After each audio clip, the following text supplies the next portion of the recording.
Hello and welcome to YCFT. Like I usually say, this week we're doing something a little different. Yes. I definitely said this a couple of times. We really are doing something We really little are. different. We're doing a sort of tribute in remembrance of an actor. Yeah. Anton Yelchin. Yeah. Do you want to give me a bit of backstory on Anton? On Anton. So he's born in 1989. He's born in Russia. Soviet Russia. Yeah. Russian Jewish. His parents emigrate to the US to avoid a lot of anti-Semitism that was going on there at that time. So he emigrates to the US when he is a baby. I think he's literally only like 6 months old, and he starts acting when he's very young. It's something he always really wanted to do. His mum and dad were very famous figure skaters in Russia, apparently, but he made it very clear that was not something he wanted to do. Yeah, he's an only child. He grows up being very close to his mum and dad, and he forges a very successful acting career in America. Yeah, but he tragically passed away at the age of 27. 27. Part of the 27 Club. Yeah. Do you want to? How did he pass? He dies on the 16th of June, 2016. Oh God, it's like such a freak accident. He was pinned against his own gate when his car, which was a Grand Cherokee... Was it his gate or his Jeep, garage? I think it was a gate. Yeah. It was his gate. Where the Jeep rolled back and pinned Anton to the gate. It basically crushed him to There'd death. actually been a recall order on that particular brand of Jeep because it was a known issue. Yeah, it was difficult, I think, for drivers to know whether they'd actually put it in park or if it was still in gear. Yeah. It was very difficult to determine it. So and it wasn't a quick death. Very, very tragic. And the whole point of this video is we just want to talk about like what we liked about him as an actor and what films we discovered him in, maybe what films we think what type of roles we think he might have ended up getting, because like we said in our Fright Night video, because we have talked about him before, we think he was a very likeable character. He was a very good everyman. He was. There's just something very charming about it. I first discovered him in 2009 Star Trek, directed by J.J. Abrams. Yeah. Where he played Chekhov. So at least they actually had a Russian person playing him this time. But his accent, he's on purpose putting on a ridiculous accent like Chekhov from the original series. And it's like one of my favourite moments of when he's trying to talk to the AI of the ship. And he's trying to say like something Victor 2. And he goes, Victor 2.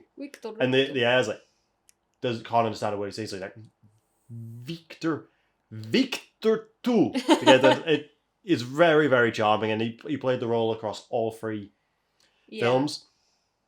They said after he passed that they wouldn't recast him, they wouldn't kill off his character, and in 2 episodes of Star Trek Discovery, one of the most recent TV series, there was reference to a Starfleet ship called the Yelchin, named after him. Oh. Which I thought was really cool. And I also really liked him as Kyle Reese in Terminator Salvation. I thought he played a very good young Kyle Reese. Yeah. And he's one of the highlights of that film. Mm-hmm. Obviously, he's fantastic in Fright Night as well, like we've said in our video. What did you first see him in? So I first saw him in a movie that very, very few people have ever heard of. It's called Charlie Bartlett. And I think it was 2007 or 2008. And it's set in a high school, and he plays this very kind of well-off high schooler. He's moved schools so many times, he keeps getting expelled. And he ends up in this school. The principal is Robert Downey Jr., which I think was the only reason I watched the movie. This was like peak Robert Downey Jr. obsession for me. And he befriends Kat Dennings in the movie, who happens to be Downey's daughter in the movie. So she must have been really young back then. Yeah, she was very young. And it's a weird plot. He basically realizes that a lot of these kids in the school aren't doing very well. They're all kind of depressed and whatnot.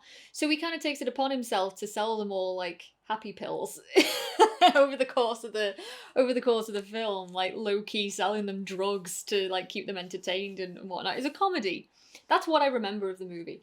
But as I say, I initially watched it because of Downey, and I like the movie, but that was kind of the first Anton movie that I had seen. He's also in a Steven Spielberg mini-series, wasn't he? Yeah, he was. Was it Taken? It's called Taken. I do remember watching. I can't remember much about it, but I know watching. You said he's in 2 episodes of that when he's very young. It's something like that. It's not a long mini-series at all, but it's a brilliant series. If anyone is interested in sci-fi, like check it out. But it spans different decades. Like every episode is a point further in the future, and Anton at one point he plays the baby of an alien and a human having come together. And they've created a baby, and he is like, obviously he's part human, he's part alien, and he has these supernatural powers. And he's not in a lot of the episodes, but as a child performer, you can tell he's pretty good. He's very, very good. I love that series. And then just over the years proceeded to see like the odd thing he'd done. I had Fright Night. Well, that was I first watched that with you actually. Yeah. Like about a year ago, 2 years ago. And he was. I actually think he's a better Charlie than the Fright Night than the Charlie in the original Fright Night. He's like, again, it's because he has that everyman quality about him. And he really does. We watched something in preparation for this. We watched a film that was recommended to us called Odd Thomas. Yeah.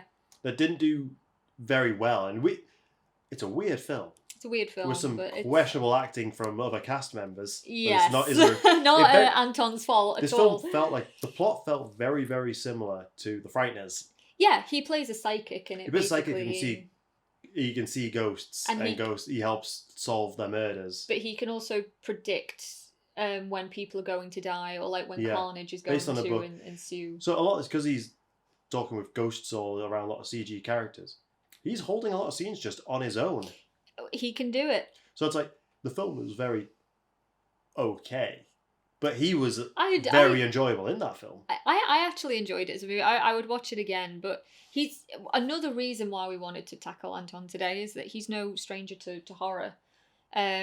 Taken, as we say, but arguably it's more sci-fi.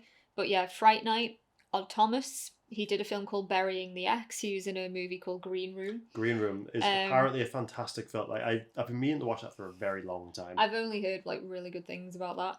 And he's also briefly in Only Lovers Left Alive from a few years ago as well, a vampire movie. So he dabbled in horror quite a lot, but when you look back at his career, it doesn't really feel like he had any kind of agenda. Like some young actors are like, oh, I'm going to carve out a really kind of, like particular career for myself. I'm going to do the low budget indie stuff. I'm going to do the really serious stuff, establish myself as a serious actor. Anton, I don't know, he just didn't feel like he was asked about that kind of thing. Like he never took it seriously. A lot of the roles he got were very much like, oh, we want an Anton Yelchin type character, so we might as well just because a lot of the roles feel a lot like him. But it's like, you don't mind because he just kind of like he just does everything really well. He's just very, very charming. And he was very good at comedy, physical comedy as well. His line delivery, though, is also really good. He reminds me a lot, just think of the Frighteners, he has very much an aura of Michael J. Fox about him. He does. So it's like, to be honest, if they ever, in an alternate world, if they ever did a reboot of Back to the Future and he was still alive, I think he would have made a really good Marty. He actually would have. Similar, it's a similar roles I think he would have gotten.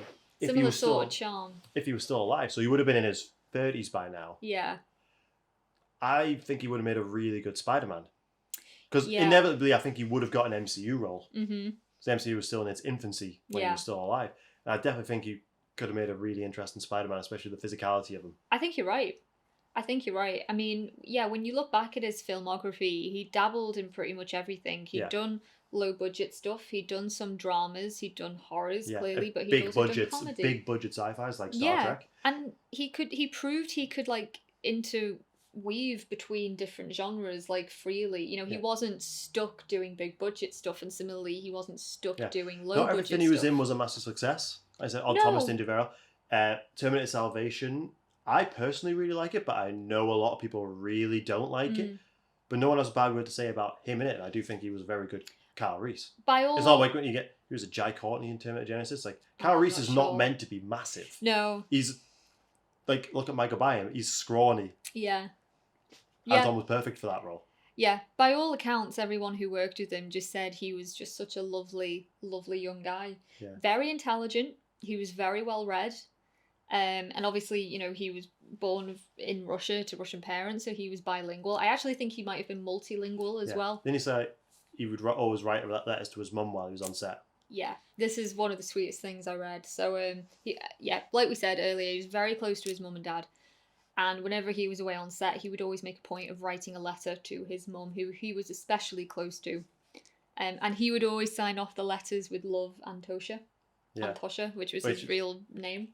Anton, and they made a documentary about him called that. They did, yeah. And apparently every single Saturday since his death, his mum and dad released balloons into the sky at their home in LA in honour of him. If you look at where he's buried as well, I can't remember which cemetery it is, but they have a Los Angeles. There's loads though. There's loads in LA. Yeah. But they have a very special memorial for him. There's a statue. It's very precious. Yeah. I mean, it's a heartbreaking end, for this lovely young guy. Yeah. I mean, just thinking the fact that he has a star. Obviously, I know it's a fictional ship, but how many Star Trek actors have died that don't have? Yeah. Like Yelchin is now canon in the Star Trek universe. And they've even said, because they are been in production now for a long time, they do want to do a fourth Star Trek movie with that cast, and it's like, well, we don't want to kill him off, we don't want to recast him. Yeah. And it's like, it's not like he has a starring role in it either. No. He's very much a supporting character. It's the strength of Anton just as a actor, I guess. It's like he steals the scene, whenever he's in it. What do you remember when he died? Do you remember the day? I do, yeah, actually, I do. I remember seeing it on the news. What year would that have been? It was 2016. 2016. It was 2016. But I think like a lot of... Wasn't that the year that lots of actors died? 2016 was... The dark year. It was the dark year. We had Carrie Fisher, we had Debbie Reynolds, Rickman Bowie. Yeah. That year. Yeah, it's like someone had it in for celebrities that year. And we thought that was the darkest year to come. God, we were wrong. Because I can't remember specifically, but I think it must have just been breaking news. Like, I saw it on the news. Celebrity actor Anton Yelchin dead at 27. You kind of... I remember specifically saying Star Trek actor died. I think maybe wrongly a lot of people might have assumed drugs, alcohol. Yeah. Like a typical 27 club case. But no, it's like... It was a freak accident. It literally... I mean, when you think of random ways to die, this is just so... It's like, even now, it's like mind-boggling. Like, what? Like, this... It's just literally random thing. Ran over by his own car. By his own car.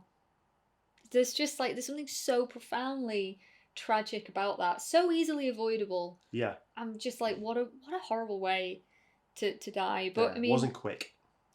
I can't imagine it. He didn't turn up. His friends got worried because he didn't turn up for auditions, and that was very unlike him. Yeah. That's because he was. Yeah. Yeah. It's very, very sad. He acted in almost 70 films or TV shows. Almost 70. God, at such a young age. So he was a very prolific actor. Yeah, and again, when you look at some of his stuff, I really would like to make a point of checking out more of his work. I mean, the horrors especially, but just generally, because I did go and see one of the Star Trek movies. I think it was The Wrath of Khan I went to see. Probably not. That's one of the older ones. It was something to do with Khan, with Star Trek Beyond. Star Trek Beyond. Yeah, Wrath of Khan is the one. That's an older one. That's an older one. Anton Yelchin is definitely not in. No, he wouldn't. He was not born yet. No. Star Trek Into Darkness. Into Darkness. Yeah. I went to see that one. Yeah. I really like that one. Yeah. But yeah, I mean, it's a very sad story, but I mean, he has a very cool legacy, I think, at the very, very least. He's still remembered today.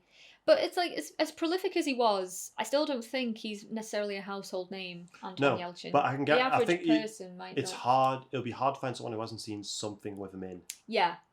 Although as time goes on, obviously that's going to change. Yeah. But I think our generation, the amount of big films he was in, most of us will have seen him in something. Yeah. But yeah, it does. Like if he had such like a very unique look about him. He did. Not exactly like cute is the best way I describe him. Yeah, he's cute. not like, for a leading man, he's not like leading man. No, he has. Stature. Yeah, I agree with that. I think I mentioned it in the Fright Night video, in that like he's a good looking guy, but yeah, cute is like the best way. He's not like a dashing hero. It's a weird thing. You don't often see like a leading man with curly hair. No, but also he's like, he's tall, he's kind of skinny. Yeah. It's not like, not like Tom Cruise style action hero. But yeah, he's the everyman. It plays into that quality. Like he appeals to so many different ages. But we've seen that in films now. Like usually a leading man is a bit more relatable. Yeah. And Yeah. I feel like he was kind of one of the starts of that, and Yeah, I think he he would have went was out. too. Oh, he was already having a great career, and I think he would have. Who knows where he'd be? Who right now? knows? I definitely think he'd be some kind of superhero. I think he would have been definitely offered. I think there'd be talks for him to. Yeah, I could easily imagine him as a Spider-Man. Now that you mention it. Yeah. Marvel would have snapped him up. Absolutely, they would have. Of all the superheroes, Spider-Man especially is like one I think that lends itself to Anton's. Yeah, I often wondered, like, would we have had a fourth Star Trek film by now if he was still alive? Who knows? Who knows? No, that's been in production hell for a long time. Yeah. Yeah. Which is strange because all three of them did really well. I'd like to think he would have done a few more horrors, maybe as well, another few horror comedies. Especially perhaps. the rise of the recent resurgence in horror we've been getting. Yeah. Yeah. Because he seemed to enjoy doing them too. Yeah. I think he just enjoyed working. I think he really did. As I say, like, he didn't really seem to have much of a game plan. He was just taking jobs that he wanted to do, regardless of budget. I think he went on like how genre. fun was the role. Yeah. I agree with that. Do you have any more notes? I don't think so. Yeah. Just a little tribute. Yeah, it's just a very different video. Just a little tribute in memorial to him. In memoriam. Check out some of his filmography. Like, it was so varied. You're guaranteed to find something that you'll enjoy. Well, that's it. Yeah, there will be something that suits your taste. And I think it'll be a long time before we see another actor like that. That's the thing. It's like, who can you really compare him to? At the most, probably Michael J. Fox. Michael J. Fox, yeah. But even that, he's from a totally different generation. Yeah. He was our generation's Michael Fox. Yeah. Yeah, that's true. Yeah. So yeah. One of a kind. Very R.I.P. Very big shame. On this anniversary date. Check out some of his stuff. Like I said, I'd highly recommend watching him in Star Trek. Hopefully I think he's great in that. We'll be watching one of his movies today, perhaps. Hopefully. Yeah. Hopefully. So, I can stop my guys. It's slightly more morbid than usual, but we like to think we feel like our job is just to inspire someone to watch at least one of the films that we mention. Well, he's an actor that we both like, and we both came to at different points. Yeah. But yeah, it just made sense to have a little chat about him today. Yeah. So, thanks again, guys. I'll see you next week.